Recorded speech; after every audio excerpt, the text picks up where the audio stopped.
Manchester City waxay wajahaysaa kiisas aad u tiro badan oo jebinta dhaqaalaha dhankooda ah. Maxaa kala socotaa waqtigan dacwooyinka lagu haysto kooxdan?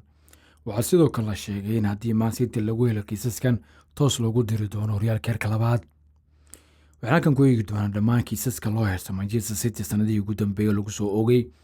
1 November 2018 City 1 November 2018 Manchester City ayaa lagu eedeeyay inuu ka xadgudubto sharciga FFP. 2 March 2019 UEFA waxay bilowday baaritaan rasmi ah ku saabsan dhabarka natiijooyinka ee eedaha xadgudubka sharciga FFP. 3 March 2019 City waxay dhaleeceysay baaritaanka iyo bilowga nidaamka racfaanka. November 2019 maxkamadda xalinta khilaafaadka ciyaaraha CAS wuxuu u arkay racfaanka City mid aan la aqbali karin.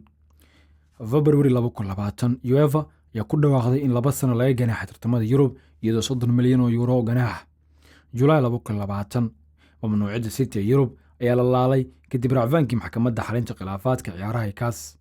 July 2021 City ayaa lumisay xukun maxkamadeed ka oo ogolaanayay warbaahinta inay soo sheegaan in Premier League uu sii wado baaritaanka kooxaha haysta horyaalka lagu eedeeyay jebinta maaliyadeed.